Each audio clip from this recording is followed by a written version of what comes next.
Pranayam cannot improve your lung capacity, not even slightly. And in the end, we are going to practice essential exercises to improve pranayam practice. You may have seen people breathing into the paper bag when they are anxious. So this shows you don't need more of oxygen, but you need the balance. The reason I said pranayam cannot increase your lung capacity, it's because if not improving the lung capacity, what is the purpose of practicing pranayam? There are three main purposes of practicing pranayam. Then you will take your arms in Urdhva Hasta Asana.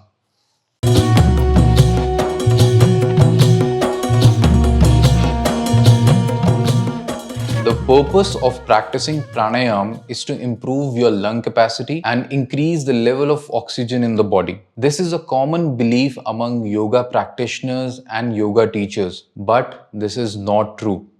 In fact, it is one of the biggest myths about pranayam practice. Pranayam cannot improve your lung capacity, not even slightly. While you can increase the level of oxygen by practicing pranayam, do we really need it? Let's find out. Hello everyone, my name is Neeraj Deshwal. I've been teaching yoga to individual and training yoga teachers for over a decade.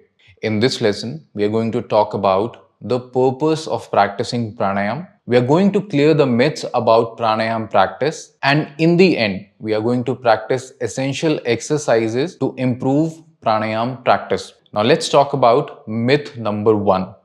We do pranayam so that we can increase the level of oxygen in the body. If I randomly check the level of oxygen in my body on my smartwatch, it will show 98 or 99%. Well, we can debate about the accuracy of my smartwatch, but if I check it on any other device, the result will be same. So why do we need more oxygen when we already have sufficient in the body?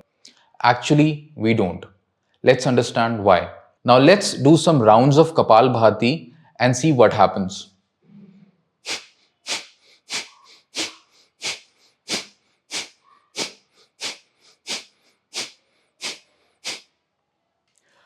So when you do Kapalbhati, after some time you feel dizziness in your head. Now this happens because the level of oxygen has increased and the level of carbon dioxide has reduced.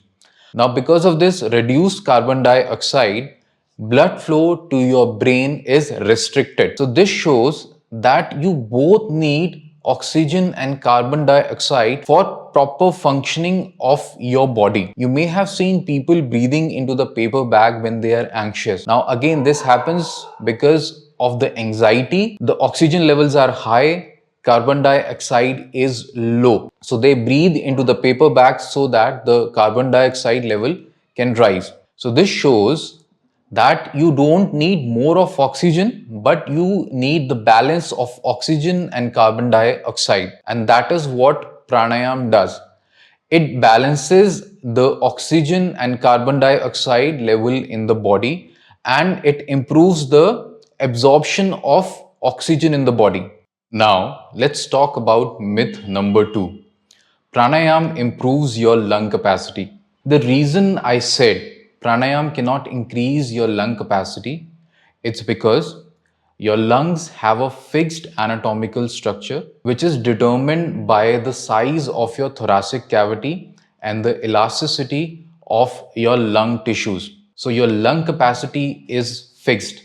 It cannot change by pranayam or any other practice in the world. It is actually the lung volume and the vital capacity which changes by pranayam practice. We will talk about lung volume and vital capacity in a separate lesson. If not improving the lung capacity, what is the purpose of practicing pranayam? There are three main purposes of practicing pranayam. Number 1, maintaining the balance between oxygen and carbon dioxide in the body. This is something we have already talked about. Number 2, train the muscles which are participating in breathing. Diaphragm and intercostal muscles are trained when you do pranayam. Number 3, regulating the autonomic nervous system. Your autonomic nervous system decides whether you will stay in rest and digest mode or flight and fight mode. you surely don't want to stay in fight or flight mode. So by practicing pranayam, your body stays in rest and digest mode. So these are the three main purpose of practicing pranayam. Now we are going to do some exercise which will improve our pranayam practice. Now, let's get on our mat and let's do some exercise. Welcome to our Yogshala. So, let's begin with the first exercise, which is basically a variation of Supta Tad Asana. For this exercise, we would either require a bolster or a block. So, let me show you how to do this with the help of the bolster. So, you will simply keep the bolster on the mat and then we will lie down on this bolster. So let me show you how.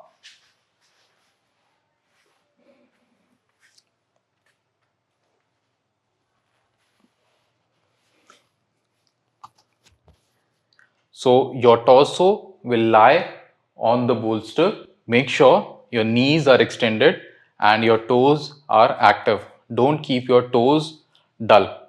Then you will take your arms in Urdhva Hasta Asana.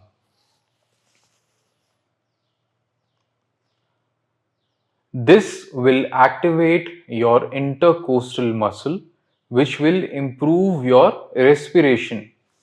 So these muscles will be activated. You can stay in this posture for 1 to 2 minutes. Now to come back, you will draw your feet towards your hip. You will turn your thighs sideways and then you will come up. So let me show you how to do this exercise with the help of a block in case you don't have a bolster. So you will keep the block on the mat. Let's keep the bolster aside. Make sure when you lie down, the back of your chest is falling on the block. Rest of the steps are same.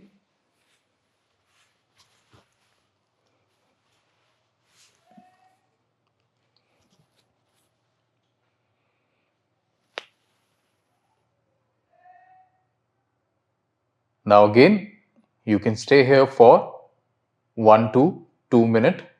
This will activate your intercostal muscle.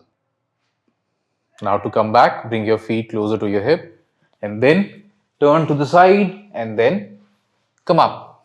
Now let's do our second exercise, which is a pranayam technique called pratiloma. In this pranayam technique, we narrow down the nasal passage when we inhale and exhalation is normal. So let's learn this technique. But before that, make sure you have a good sitting posture. So first you will sit in Sukhasana. Then you will make sure your knee and hip are in one line. In case your knees are lifting up, you can either sit on a yoga block or a blanket. Then you will press your sacrum in front. This will straighten your spine. Then shoulder will move away from the ear. Chin will be parallel to the floor. Crown of the head will be parallel to the ceiling. In this technique, we are going to use our fingers. So let's see how we use them. I'll take out the specs. Now, you will bend your index and middle finger on your right hand and you will keep them on its mount. Then we are going to use the thumb and ring finger and we are going to use the tip of the thumb and ring finger. We will block the nostril partially. Make sure you can still take in the air. So like this. Partially block the nostril and then inhale.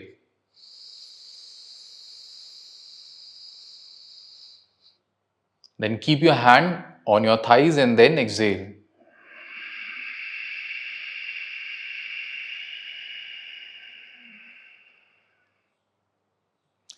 Now, you will make sure that you're breathing equally on right and left nostril. And you will notice that your inhalation is longer when you practice pratiloma. Now, this will allow the absorption of oxygen and it will work on your diaphragm, which is a primary muscle in respiration. So as you inhale, you're taking longer for inhalation, the diaphragm will go down and it will slowly come back. So your diaphragm is also a muscle. When you do this pranayam, your diaphragm will be worked out and this will improve your pranayam practice. You can do 25 to 30 rounds of pratiloma every day to improve your pranayam practice. So that was 2 exercises to improve your pranayam practice. In this lesson, we learned the purpose of practicing pranayam. We cleared the myth about pranayam practice. I hope you have much clarity now. So that's all from this lesson. I'll see you in the next one.